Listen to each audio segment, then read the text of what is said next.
Quick one worth talking about. Erectile dysfunction is actually far more common than people realise. Nearly 3 in 10 men experience it at some point, yet it's still something that can feel awkward to bring up. And that conversation doesn't always start with men themselves. Sometimes it's a partner, a spouse, or someone close encouraging them to get a bit of help. The good news is that support is available.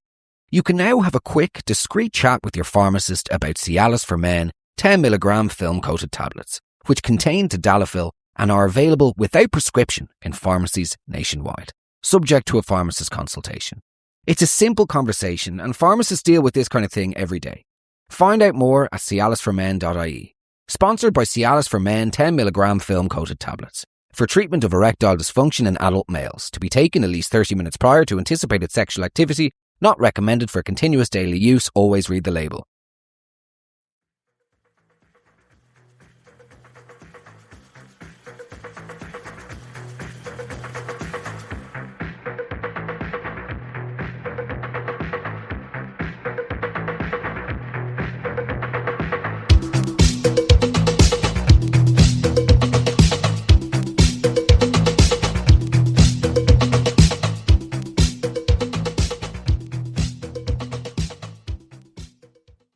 Welcome back to Sauce on the Side. For those that like more than a mouthful. Ah!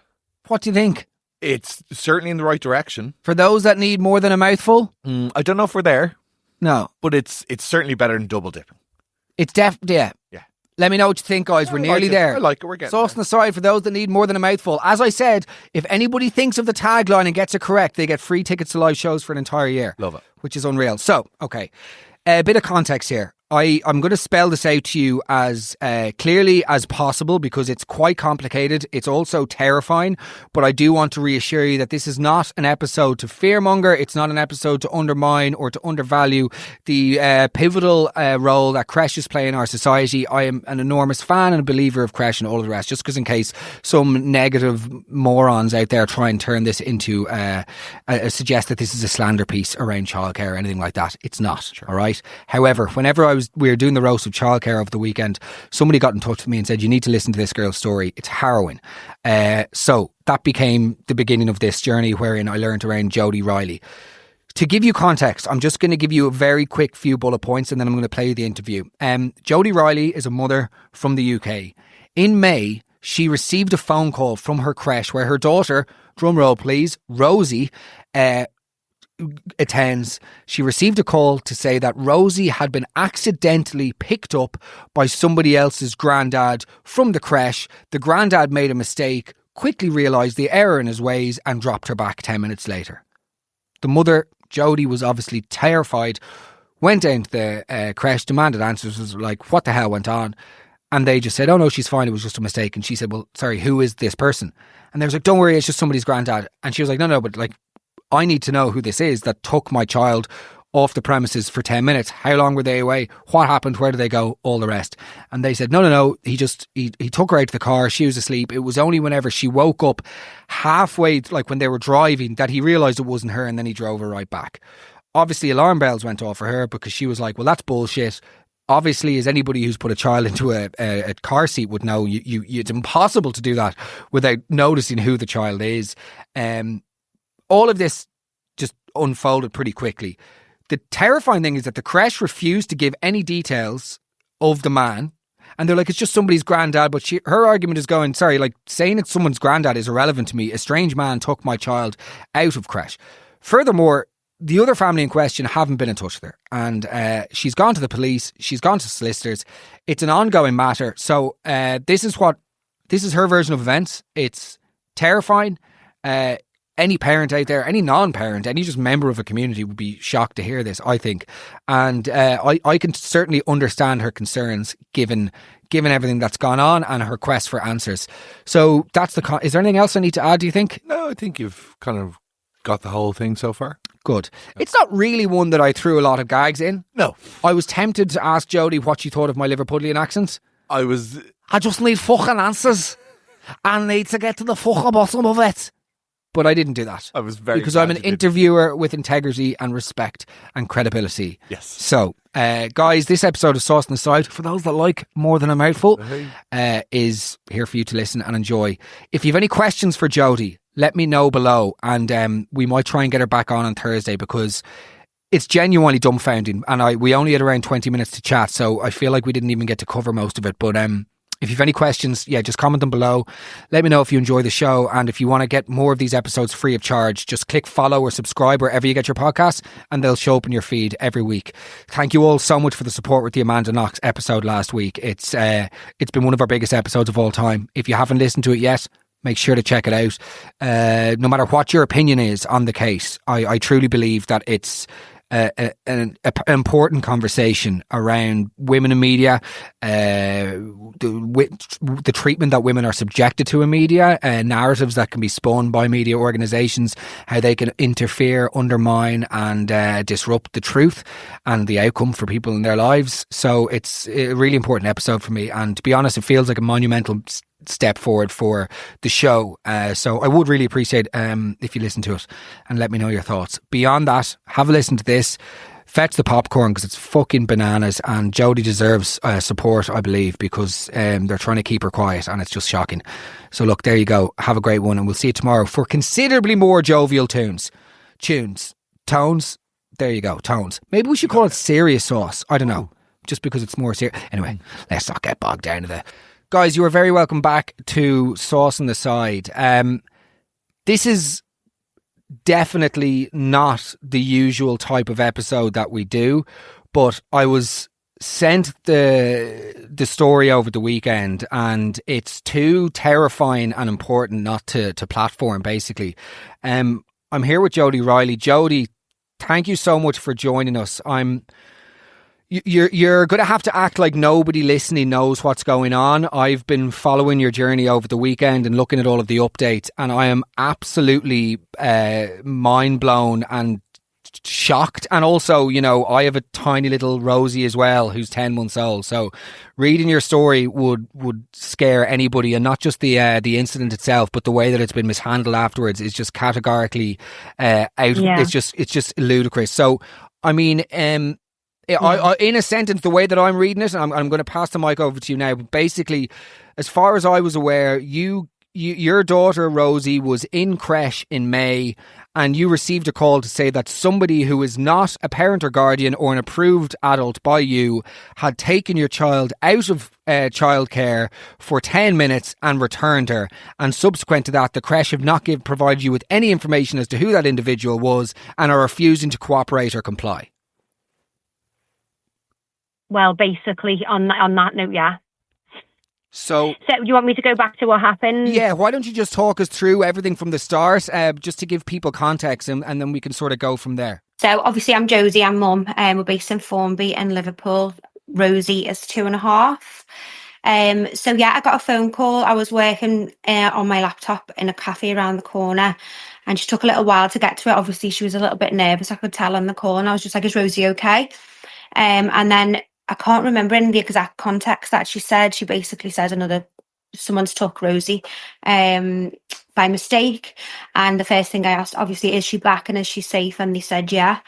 I just dropped everything in the cafe. I went outside, I called my partner, and I started having a bit of a panic attack because I couldn't absorb what she'd just said to me. I couldn't like figure out what had happened, and I was asking all these questions in my head. So I had to calm down a little bit, and I went straight to the nursery, and she was back up in the room. So they tried to sit me down, and I said, I was just, what, where, when, how, why? Like I said, you do not say how bad this is, like how serious this is. How did they say it to you first on the phone? She said, yeah, Rosie's been she's been picked up by another adult and taken away, and I was just like, I couldn't believe it. I was just in utter shock, and I was just, when you get told something like that, it was like there's a split second that you think your daughter's been kidnapped, or your daughter's not back safe. It took her a few seconds to get to that stage to tell me it was safe. So I had a split second of that feeling, and I wouldn't wish that feeling on anyone. It's obviously every parent's worst nightmare. And I just went into panic mode. And then when I first went into the nursery, the manager said, oh yeah, she was another child's granddad come in. Rosie was asleep and he'd drove away, basically. Yeah.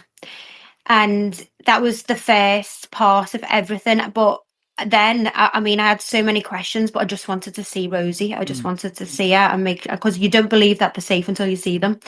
So I was like, get Rosie for me. I just need to see my daughter. And they were like, you can go up and get it. I said, no, someone else needs to go up, because I thought if I go up there, I'm going to be asking questions to possibly I don't even know. I just wanted them to go up and get her. And she come down with her, and Rosie was just like, mommy, obviously excited to see that I was there. And I just took her out. I just wanted to get her out and just with me in the car. And then it all just spiraled from there. We then asked the nursery who the guy is who picks it up, and asked them to immediately call us. And we heard nothing from them. Like, we didn't get it. Were the nursery, because I cannot fathom the anger, the sense of shock, and obviously as you've said yourself, like the worst possible thing comes to your mind as a parent. Yeah. You know that your child has been taken by somebody who isn't known to the child, and there's a gap there in terms of this man took her from the nursery and then disappeared, and you don't know what's gone on in those times, in that time, and brought back. No. And the nursery are just like to you, oh, sorry, it's an accident. But you're going, hold on a second, like, what the hell is going on here? And yeah. I was amazed looking at your story that they weren't instantly like, oh, listen, this is just a huge misunderstanding. That was Romeo's granddad, and we're going to speak to that family now. We're all going to sit down. We're going to clear up exactly what happened, so this never happens again, and just to make sure that everybody's comfortable. But they don't seem to have done that whatsoever with you.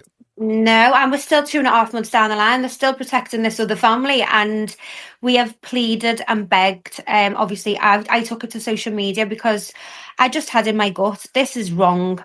I'm not hearing back from the nursery. The police are not even bothered. They told me to go to Ofsted, and I just thought, I'm going to have to go to social media with this, because I was just a nervous wreck. I hadn't slept all night, and I just thought, I don't think this person's going to actually contact me. So they haven't. And the kid whose I find that absolutely just despicable, because any parent knows the anguish and the stress and the emotional damage that this has done to you, potentially to Rosie, but to you yourself and your wider family. All it would have taken is just a quick phone call from them to say, listen, this is really embarrassing. And I mean, I remember reading some people suggesting that perhaps the granddad was confused, or he wasn't fit to be collecting, maybe he had an illness that was impairing his cognitive abilities. If that's the case, he shouldn't be collecting anybody from childcare. And that's, well, yeah. That, and if that was the case, if they would have told me that at the start, the nursery, I wouldn't have felt the need to. Obviously, I would have probably got in contact with them and said, don't let him collect your granddaughter anymore, his grandchild anymore. But just absolutely nothing. The radio silence, no explanation, absolutely nothing, no contact, and that's the most important part for me. Is like, if that, you've got to put yourself in our shoes, if my partner, and it was only ever me and a couple of times my partner that had picked Rosie up, and apparently this granddad regularly picked his grandchild up. Even to this day, that now I still don't even know if it was a grandchild. I've just got to, if it was a granddad, I've still got to go off their word, which. And also, by the way, how this is all played out, I don't trust. Let's be completely honest. Using the terminology "granddad" is irrelevant. This is a strange man. Do you know, that's the fact. The fact is that your daughter was picked up by a strange man. Okay, look, before we get on to the police and the subsequent handling, and also, I've seen some of the media scrutiny of you, and it drives me sort of up the wall, because they're suggesting, just let this go. And you're going, your child is the most important thing, and their well-being is your utmost priority. You are totally entitled to know what happened for the 10 to 20 minutes that your child was out of school, or out of Crèche. So, okay, the first question that I have, which I know is probably the stupidest, but I do enjoy asking moronic questions every now and then, as you'll get to know from chatting to me. Like, were you tempted to just go old school and just sit outside the creche and go, I am waiting for that family to show up and I'm going to find out what happened here? Yeah, I was. I really was. It got to a point where I wasn't getting answers, and I thought, I'm going to go down and sit outside there. And then I thought to myself, I don't want to upset the children in there, because a lot of people by then knew, and that was the only thing that was stopping me, really. Obviously, there's other kids in there and there could have been trouble outside. But I assume that this person isn't collecting anymore due to, what happened. Yeah. So I've been like an investigator in my own case. I've found out more myself than I have with, these establishments that are supposed to be supporting and helping me. I've been brushed off. So what did the police say to you when you first went to the police? When I called the police that evening, and because he brought her back, they told me to go to Ofsted. It's an Ofsted issue. I was like, okay then. I've never been through anything like this. So just because he returned the child? Yeah. So that was it. So because he'd returned it, there's no crime committed. So if I go out and take an Xbox 360 from the Smiths down the road, and then I bring it back tomorrow after completing, by the way, every level of Crash Bandicoot in a record time, if I bring that back tomorrow, are they going to be like, listen, no crime because you brought it back? Yeah.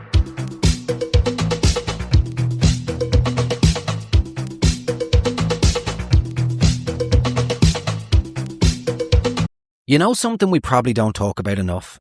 Erectile dysfunction.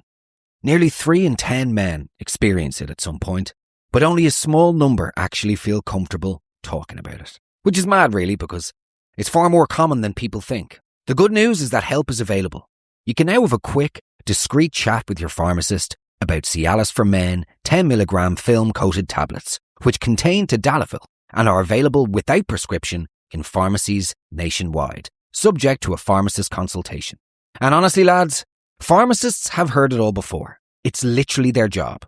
A quick conversation, no judgment, and you can walk out feeling a lot more confident. If you want to learn more, visit cialisformen.ie. Sponsored by Cialis for Men 10mg film-coated tablets for treatment of erectile dysfunction in adult males. To be taken at least 30 minutes prior to anticipated sexual activity. Not recommended for continuous daily use. Always read the label.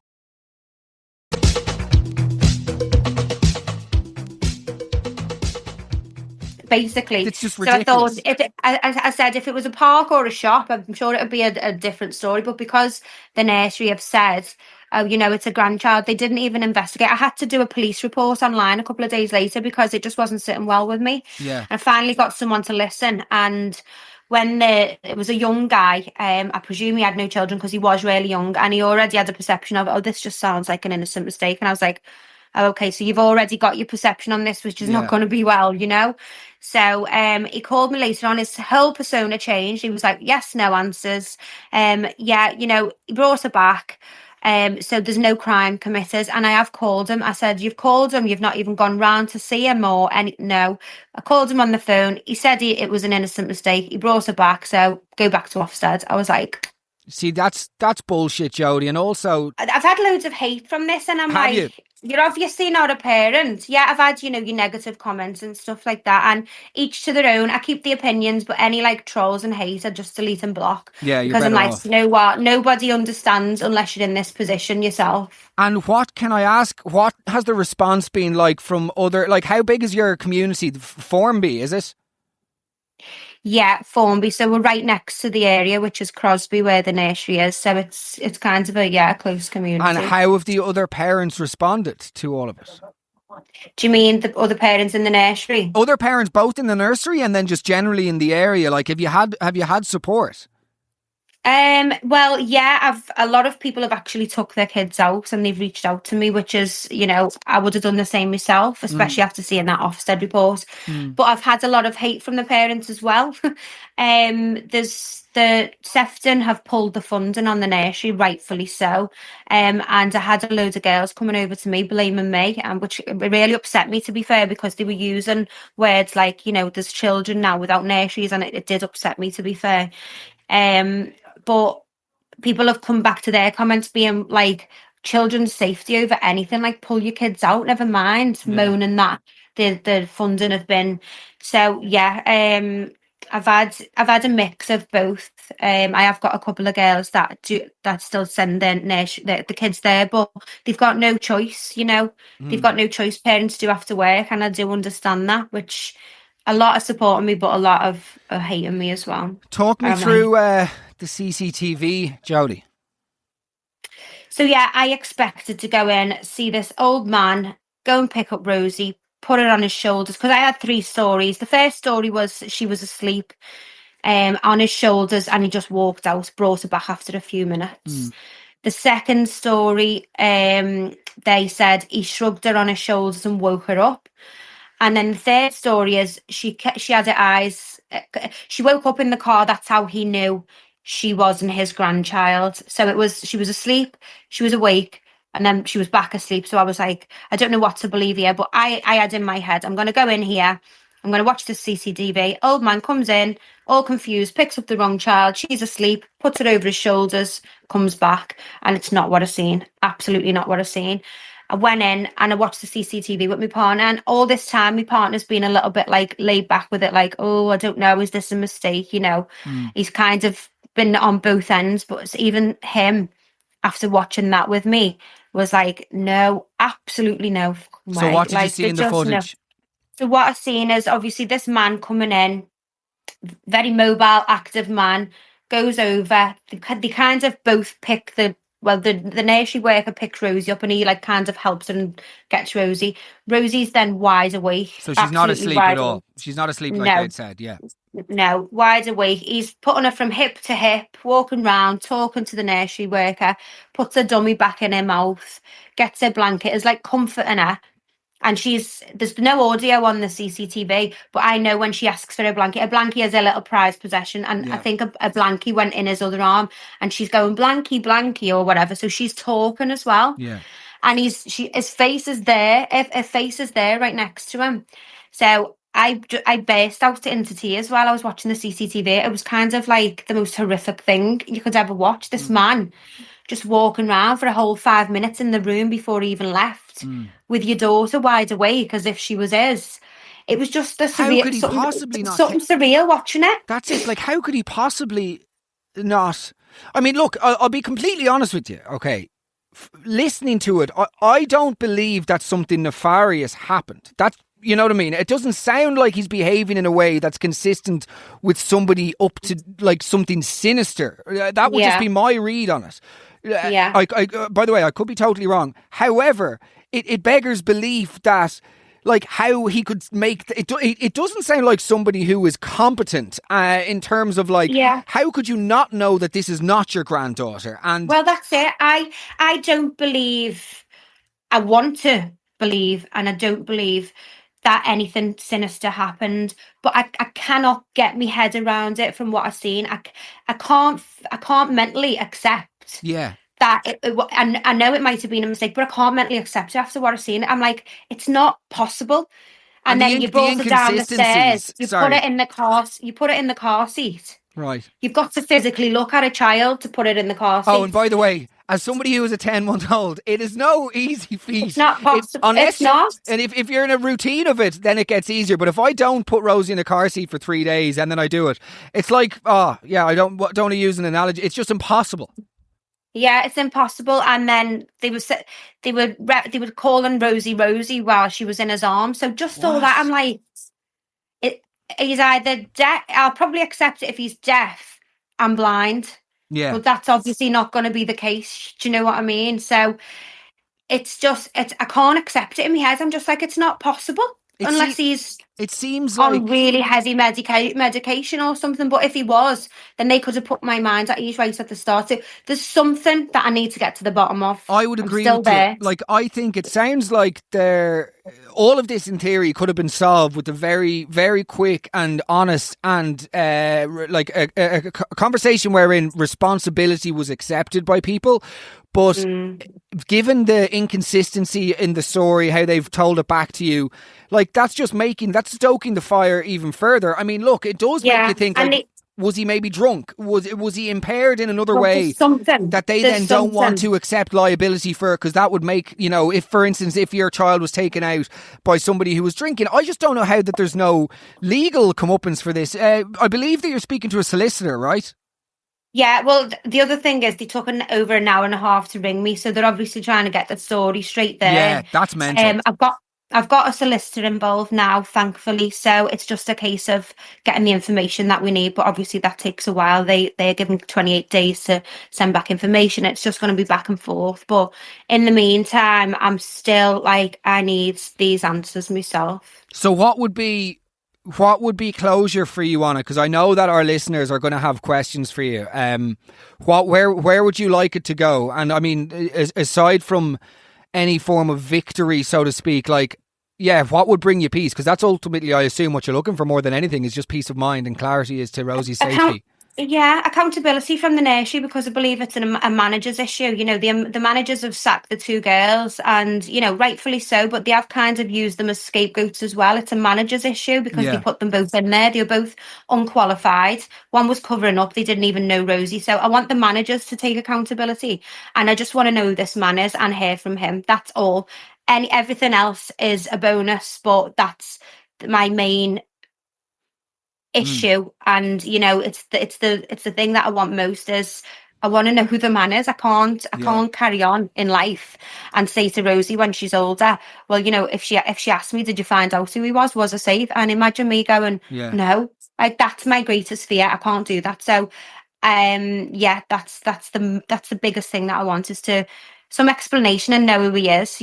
Because of all this radio silence, it just makes it a whole lot so worse. much worse. Because also, by the way, you could be bumping into him down your local Iceland. Do you know what I mean? I'm going to Tesco and I'm looking at people and I'm like, oh my, is it him? Yeah. Is it him? And honestly, it sends me insane. Yeah, I totally empathise with you. I think it's such an invasion of, like, obviously it's an invasion of Rosie's space, but for you, it's just invasion of your peace of mind. It's just it is. It's desperate. There's been moments where I've thought I'm going to absolutely lose the plot here. I've gone to the darkest of places, and I've just been consumed, and I mean consumed with this whole thing. Well, look, I mean, I hope you mind yourself, because you're doing everything. Like, Rosie is very lucky to have you. You're doing absolutely everything. You're leaving no stone unturned. And I can tell from the way you're talking about it on socials, that this isn't just... and even if it was just sensationalist rage, you're allowed to be in rage because it's your child. It's your child that you... And you're also... Social media. Yeah, social media's been my therapy. I've found so many women that have helped me. And the support, they're validating how I feel. Otherwise, I'd probably be like, oh, should I be acting like this? Going to social media with this has been my biggest therapy, because I've found so many supportive women. The advice I've had better advice on social media from women I don't even know than the police and the establishments here that I should have had it. So I wouldn't take away it. Obviously, I've had the hate and the negative comments, which is quite upsetting at times, but I'm just pushing through that, because I know what I'm applying pressure to the people who need it, and I'm not going to stop applying that pressure until I get exactly what I want, which is answers, and accountability and the truth. So, give me all the hate you want. Nobody can ever understand, unless you're in my shoes, how this is. The not knowing is just horrendous. Yeah, well, look, we support you fully. For our listeners, they can obviously find you, Jody Riley, on Instagram. Is there anything else that you'd like our listeners to do in order to support you on your quest to get to the truth? Just follow the page. I'm also starting an organisation as well called National Child Safeguarding. So that's something that I'm really pushing now, because I've heard hundreds, if not thousands, of horror stories from other women of not being heard, other parents, not just women, mothers and fathers. Of just the child safeguarding is just non-existent. I'm not saying all nurseries are like that, because there are amazing, nurseries. Of course, yeah. But I'm definitely going to be pushing forward for that. I can't ignore it. So if you could come over and have a little look at that page and give us some support, that would be really appreciated. We will, of course. Jody, we wish you all the best. Thank you so much for your time, and sending our love to little from one Rosie to another. We're sending you lots of love. Okay? Thank you so much. Thanks so much. Mind yourself. We'll speak to you soon. And all right, thank you. Take care. All Bye, the best. Bye. Bye. Bye.